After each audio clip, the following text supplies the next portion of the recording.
Good day, ladies and gentlemen, and welcome to the Avid Bioservices First Quarter Fiscal 2022 Financial Results Conference Call. At this time, all participants are in a listen-only mode. Later, we will conduct a question-and-answer session, and instructions will follow at that time. As a reminder, this conference call may be recorded. I would now like to hand the conference over to Tim Brons of Avid's Investor Relations Group. Please go ahead. Thank you. Good afternoon, and thank you for joining us. On today's call, we have Nick Green, President and CEO, and Dan Hart, Chief Financial Officer. Today, we will be providing an overview of Avid Bioservices' contract development and manufacturing business, including updates on corporate activities and financial results for the quarter ended July 31st, 2021. After our prepared remarks, we will welcome your questions. Before we begin, I'd like to caution that comments made during this conference call today, September 8th, 2021, will contain certain forward-looking statements within the meaning of the Private Securities Litigation Reform Act of 1995 concerning the current belief of the company, which involves a number of assumptions, risks, and uncertainties.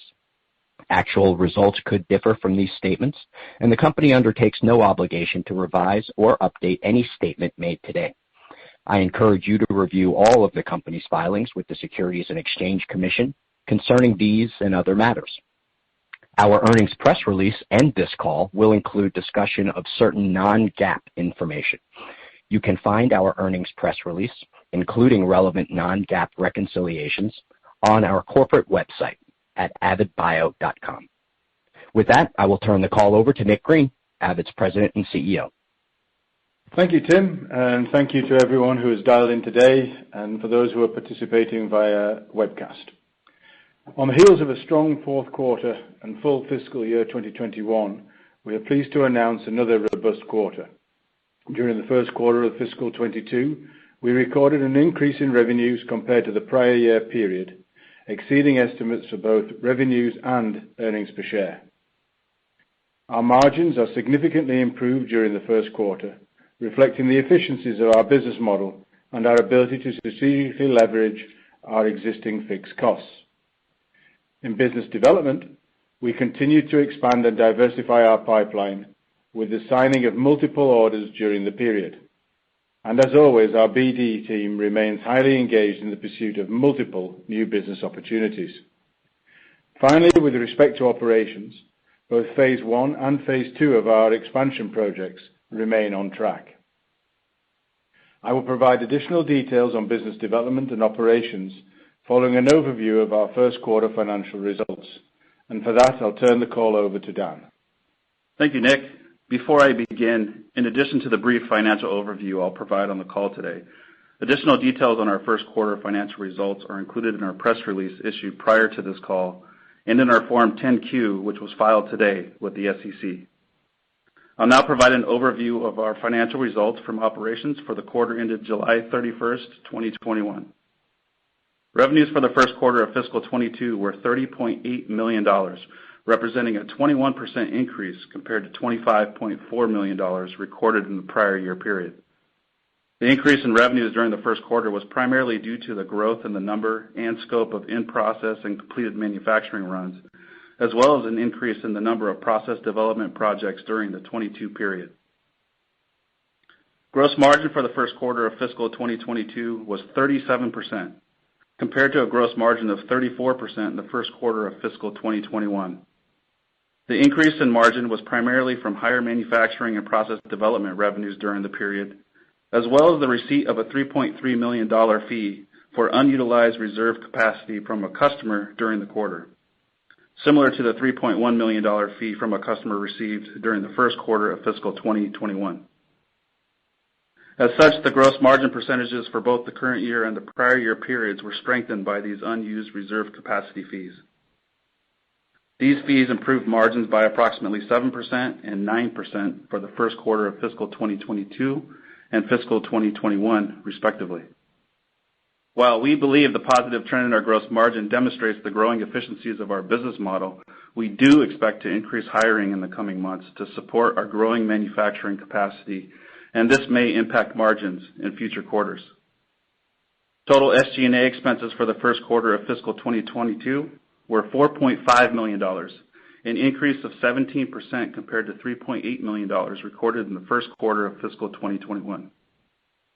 The increase in SG&A during the quarter was primarily due to increases in stock-based compensation and consulting fees, partially offset by a decrease in payroll and benefit-related expenses.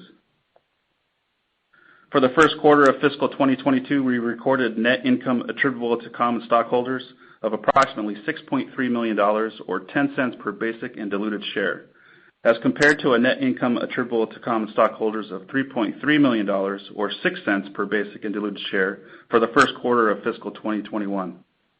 The increase in net income during the 2022 period is partially due to the accumulated preferred dividends included in net income attributable to common stockholders for the prior year period. This represents the company's fifth consecutive quarter of operational profitability, and during the quarter, we achieved adjusted EBITDA of approximately $9.7 million, or 32% of revenues. Our cash and cash equivalents as of July 31st, 2021, were $159.7 million, compared to $169.9 million as of the prior fiscal year ended April 30th, 2021. We are reiterating our plans to spend approximately $50 to $60 million during the fiscal year 2022, primarily on our previously discussed facility expansions. This concludes my financial overview. I'll now turn the call back over to Nick for an update on business development and operations activities and achievements for the quarter. Thanks, Dan. I would first like to acknowledge the appointment of Avid's newest director, Dr. Esther Alegria. During the first quarter, Dr. Alegria joined the Avid board, bringing nearly 30 years of biopharmaceutical experience. We welcome Dr. Alegria to Avid, and we are thrilled to have the benefit of her experience and expertise on our board. I would now like to address another recent appointment. While Avid has not experienced any pandemic-related supply chain delays to date, it is important to recognize that uncertainty remains in the supply market, and we are cognizant of the impact it may have on timing and the pricing of materials in the future. In light of this uncertainty, and as we continue to expand our manufacturing capacity, we have recently added a new and important position to Avid's management team. I am pleased to announce that we have recently hired Joseph Scott as the company's first Vice President of Supply Chain. Joe's experience in supply chain at both Gilead and Biogen will be invaluable as he and his team manage the complexities associated with sourcing and procuring critical materials, as well as managing inventory and supply logistics as the company continues to grow and expand. And we are very pleased to welcome Joe to the Avid team. Addressing another personnel matter, last month our Chief Commercial Officer, Tim Compton, left Avid to rejoin an organization that he had been integral in building in the past. We understand that this opportunity was unique and one that he felt he could not pass up. A search for Tim's replacement is ongoing, and given the company's continued performance, we believe we're in a position to select from a number of highly talented and industry-respected candidates. While Tim will be missed, rest assured that the rest of the company's BD team is continuing to execute in an extremely effective manner.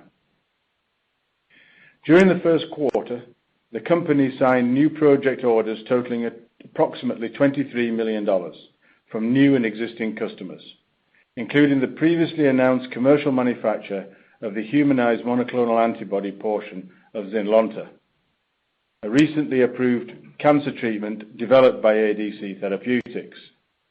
Avid has provided clinical manufacturing services to ADC to support development of this product since 2017, and we are excited to see the manufacturing relationship expand to include commercial manufacturing activities for Zynlonta. Work for projects signed during the first quarter will span all areas of the business from process development to commercial manufacturing, and the resultant backlog at quarter end was approximately $110 million. We expect to recognize most of the current backlog over the next 12 months. And on that note, I'd like now to address the operations at Avid. Given the company's significant growth achieved during fiscal 21, in both revenue and number of clients, it became clear last year that the expansion of our activities was required if we were to be able to provide capacity for both new and existing clients. Capacity availability, we feel, is critical not only to onboard new clients, but also to ensure existing clients that their manufacturing partner will not impact their timelines as a result of failing to have adequate capacity. As we stand today, we are more than halfway through phase 1, and I am delighted to report that both phase 1 and phase 2 remain on track. We fully expect to have phase 1 mechanically complete as we enter the annual. We'll expect to have the equipment validated and operational at the outset of the new year in January. Achieving approximately $31 million in revenue also requires seamless execution on behalf of all of our operational teams. The efforts of our facilities, maintenance, supply chain, and manufacturing teams, along with all those who support them, should be applauded for converting a healthy order book into revenue at close to capacity during the quarter. Quarter 2 and Quarter 3 operations include annual shutdowns for the Franklin and Myford facilities. As we speak, I am pleased to say that the Franklin shutdown is already complete and manufacturer operations have restarted, and we look forward to an efficient and effective shutdown and restart of Myford in fiscal Q3. As we now have the first quarter behind us and we are well into the second quarter, we believe we are on track to achieve our stated full year 22 revenue guidance of between $115 and $117 million. This represents a year-over-year growth rate of approximately 20 to 22%. Despite the annual shutdowns, numerous factors contribute to our confidence in reaching this milestone, including continued demand from new and existing customers and substantial backlog, which we expect to continue to grow over coming months. With the successful fundraising completed in December of last year and March of this year, we are very well capitalized with approximately $160 million of cash on hand. These proceeds support our expansion and enhancement efforts and will allow the company to explore value-creating opportunities for organic and inorganic growth in the future. We are fortunate to be able to leverage this position of financial strength, and we are grateful to have the support of our investors during this exciting period of growth. Looking ahead, we are focused on the continued expansion and diversification of our client base, successfully executing our Myford shutdown, completing both phases of facility expansion, and hiring exceptional talent to support our growing capacity and customer demand. We are making consistent progress with each of these efforts, and we believe we are well positioned to continue to strengthen and elevate the Avid organization and brand. This concludes my prepared remarks for today. We can now open the call for questions. Operator? Thank you. As a reminder, to ask a question, you'll need to press star 1 on your telephone. To withdraw your question, press the pound key. Please stand by while we compile the Q&A roster. Our first question comes from Sean Dodge with RBC Capital Markets. You may proceed with your question. Yes, thanks. Good afternoon. Congratulations on the strong quarter. Maybe starting with the expansions, Nick, you said that the first still on track to come online in January. Are there any updates you can share on how fast you think you can ramp revenue in that new space to the $50 million run rate you're targeting, and then how much visibility do you have as we sit here now on the project needed to do that? I guess the $110 million backlog, what proportion of that is booked into the new space, or is that not necessarily the right way of thinking about it? Thanks very much, Sean. I think, to be frank with you, we're already booking projects that will go into that expansion, but it does provide us with an ability to go to both ways. So we're basically adding a second DSP suite, so it's not difficult for us to actually move something that would initially have been in one suite and put it into the new suite. And that's kind of something that we can do just to make ourselves more efficient and effective. I guess what you're trying to get at is, could we get up to 50 million of revenue from it out of the gate? Potentially, yes, we could. I think, again, it's unlikely that we're going to have clients fully booked into there right out of the gate and fill it for the first 4 months or the last 4 months of this year, as it were. So we will be putting projects actively through it, and just depending on how kind of the next few months goes in terms of which projects and where they will fit will depend on whether we are able to squeeze something in there, and hopefully put ourselves with a bit of headroom, as we mentioned earlier on, to hopefully improve our forecast. But at this stage, we remain very much where we were, which is 115, 117 is, where we feel is reasonable at this moment. Okay, that's great. Thanks. And then with the revenue concentration around Halozyme, are there any updates you can share there about visibility you have on revenue coming from them for fiscal 2022, and any sense you can give us for direction? Does guidance assume Halozyme is up, down, flat for this year? Yeah, it's not my position to comment on Halozyme's business, but so I can't really guide you to what they're taking from us. But I think we've consistently said, I think, is that we'd like to see Halozyme continue to grow as a business, as a revenue, but reduce as a percentage of our overall business. And I would kind of think we're probably somewhere in that sort of ballpark in terms of where we're heading this year so far. But bearing in mind, we are only at the end of Q1, so. Sure. Okay. Fair enough. Thanks, and congratulations again. Thanks very much, Sean. Appreciate it. Thank you. Our next question comes from Jacob Johnson with Stephens. You may proceed with your question. Hey, thanks, and congrats on the maybe, Nick, just this first question. You mentioned that you've got a bunch of candidates for the CCO role. There seemed to be a desirable position. Just any thoughts on kind of the timing of when we may see you announce somebody put into that position? Is this something you need to fill relatively soon, or can you take your time to find the right person? We could always take our time, I think, to be honest with you, Jacob. I mean, it's a strategic position. As Chief Commercial Officer, I'm hoping they're not doing too much door knocking and day-to-day sales. So that's really down to the BD group. I don't think it impacts us on an immediate short term, but clearly, I think we valued what Tim did, and I'm standing in between in some regards. So I think maybe the team would probably prefer to have his replacement sooner rather than later, as would I. We're not in an urgent rush. We can see some good candidates out there, but just want to make sure that we land the one that's going to do the job and also fit very well with the culture and the dynamics of the organization. So I wouldn't expect it to be too long, but I'd probably avoid putting an exact date on it right now. Got it. That makes sense. And then, Nick, last quarter, and I think in your commentary today, you talked about, evaluating inorganic opportunities, maybe you call them synergistic last quarter. Can you give any update on how that effort is progressing? And when you say synergistic opportunities, should we think about this as you looking to add additional capabilities, or could it just be as simple as adding additional capacity with facilities elsewhere?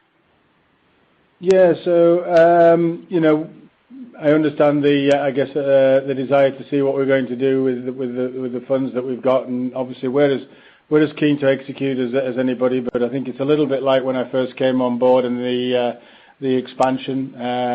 We want to be swift in what we do, but we also want to be thoughtful to make sure we do the right things. We can see a number of opportunities, I think, but clearly at this stage we're a biologics-focused CDMO and intend to remain such. Whilst I don't think we're going to be putting more mammalian cell culture in right now, we've still got phase 1 and phase 2 ongoing.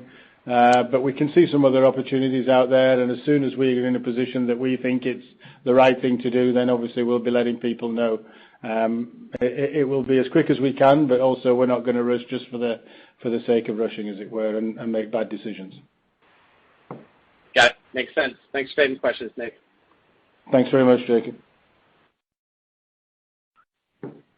Thank you. Our next question comes from Matt Hewitt with Craig-Hallum Capital. You may proceed with your question. Thank you for taking the questions, and a nice start to the year. Maybe for the first one for me, as you talked a little bit about some of the supply chain issues, you're not seeing them directly, but obviously as you look around the landscape, some of those are apparent. How are you staying ahead? Are you pre-ordering well in advance? And then I guess as a tail to that, as you look at the phase 1 and the phase 2 build-out, does that supply chain risk maybe want to push you into even starting to look at a phase 3 so that you're ahead of the curve there, or are there ways to kind of stay ahead of that game? Yeah, Matt, good questions.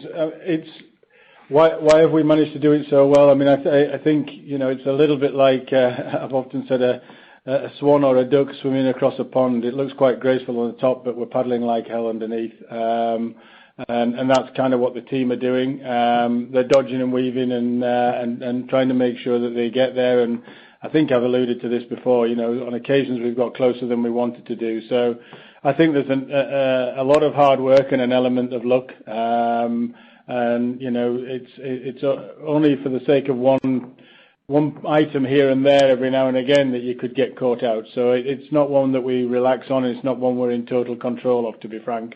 I think I've made an analogy before. You might have 5,000 components on a car. You can put it all together, but if you only end up with 3 out of the 4 wheels being delivered, it still isn't much use. So we're really just trying really hard to stay ahead where we can. We bring materials in ahead of time where we can see strategic stock that we could bring in. If it's available, then we will bring it in. But quite often, even building a strategic stock is a difficult thing to do in many cases today. So it's a whole combination of those. With regard to building out phase 3, that'd be a really nice problem to have. At this moment in time, it's not an urgent requirement from our perspective. I think we have obviously leading indicators to our business that suggested we needed to do phase 1 and phase 2. And 150 million of expansion, revenue generating capacity expansion is a pretty big number on a business that was only 60 million 2 years ago. So we've got a bit of growing into there, but obviously we keep casting our eye forward, and the more often we have quarters where we do a good job and we deliver product for customers and our reputation continues to build as a really commercial grade manufacturer and someone you can trust, then hopefully we'll be facing an issue with phase 3 somewhere down the road in the future, but I don't think that's right now. Understood. That's really helpful. Maybe one question for Dan regarding the gross margin. Obviously, you've had this tailwind the last 2 quarters from the unused reserve capacity. Should we be modeling, more like your typical upper 20s over the near term, or as you're filling that capacity, we should be anticipating, better gross margins, and that lift will kind of offset if there is a decline in the unused portion? Yeah, Matt, great question. The way I look at it, and I believe I stated on the last call, we ended the fiscal year last year with just over 30%. If you take out the one-time items, we're roughly at 27%. I think moving into fiscal 22 with the expansion and taking our capacity up to roughly 120, which is currently installed, we would typically be at 30%, give or take, gross margin. As we start to fill the phase 1 and phase 2, we'll see some incremental margins, roughly 40 to 60%. But that's going to be based on the timing of the stair-step of cost. The earlier we bring in cost versus revenue, clearly that margin will go down. But over time, I would anticipate once we hit that ultimate capacity of 270 million, we'd be at a 40% plus or minus gross margin. That's really helpful. That's it for me. Thank you very much. Thanks, Matt. Thank you. Our next question comes from Paul Knight with KeyBanc. You may proceed with your question. Hi, Nick. You had mentioned you expect backlog to pick up in the future months. What's your thinking there? Yeah, I mean, it's another tougher challenge for the BD team. Obviously, when they hit the revenues of nearly 31 million this quarter, to increase the backlog, they've got to sign even more than that. So we keep raising the bar, as it were, which is obviously what we're here to do. Quarters are business doesn't always jive perfectly well with a quarter. So, we can see some opportunities out there that we think we have a reasonable prospect of winning. And I think if we can execute on what we can see out there at this moment in time, we should hopefully see that the backlog will start to grow over the next few months. That's kind of where we feel it is. It would have been nice, if things had just finished off right, something that you could sign at the end of July instead of the beginning of August might just change the needle a little bit sometimes. So, it isn't perfectly jiving. So we can see some things that, give us good reason to believe that that's possible going forward. And you had mentioned numerous contracts projects. Was it the most projects you've seen in a quarter? Could you qualify that? It's more mixed. I mean, again, we can go from smaller projects and lots of them, or larger projects and less of them. But it's really the blend in the total revenue, and we obviously internally we probability weight those in terms of whether we think we've got a good fit, a good chance, whether it's just waiting for other people's approval process and effectively they've already confirmed that they're going to come, they just need to go to board or what have you. So there can be a whole host of factors but we kind of monitor pretty carefully, obviously, right the way from number of CDAs that we might sign or even number of hits on websites all the way through to MSAs in review or signed, or even going further than that, we even go down to analyzing the number of modifications to a work statement. So just trying to measure engagement that gives us an idea of what's coming forward, and that leads into obviously trying to forecast on the business, but also more importantly to some of the other areas that we talked about, which is expansion requirements as well. So it's a mixture of those that give us that confidence. And my understanding is that your technology content is high, your use of single-use technology, et cetera. You think you're winning let's call it share because of your technology content and turnaround time? Yeah, I mean, I think there are a number of factors that I think are starting to resonate in the marketplace. I mean, Avid's only in a name out there as a sole-focused CDMO is only a few years old. The truth of the matter is that we've been in the biologic space for 28 years as a company. We've been manufacturing commercially for more than 16, and we have a regulatory track record which is pretty impressive, and the guys do a great job. And it then comes down to execution of batch in, batch out, and building that reputation, and then people start talking about you, and that gets out there. And I think that's what's going on at the moment. And then the other thing is that speed to market is a critical success factor for most of our clients, if not all of them. There are lots of things you can do at the end of the day to speed up the process between inception of the project and delivery. But one of the key success factors is actually having a bioreactor to make something in. And so, having that capacity, being proactive with those investments and showing clients that whether you're an existing client or a new client, that we'll be here for you and we'll have that capacity available when you get success. And so those are the key factors that I think are driving it. Obviously, being an early mover in disposable technology means the guys are pretty good at using it these days and pretty effective. So a whole host of different things. Okay, thanks. Thanks, Paul. Thank you. At this time, I would like to hand the call back over to Nick Green for any closing remarks. Thank you, operator, and thanks to everybody participating on the call today. In closing, I'd just like to thank Avid's customers, partners, and investors for their ongoing collaboration. And I'd also like to acknowledge Avid's extraordinary employees who together are driving the company's success. Thank you again for participating today and for your continued support of Avid Bioservices. Thank you.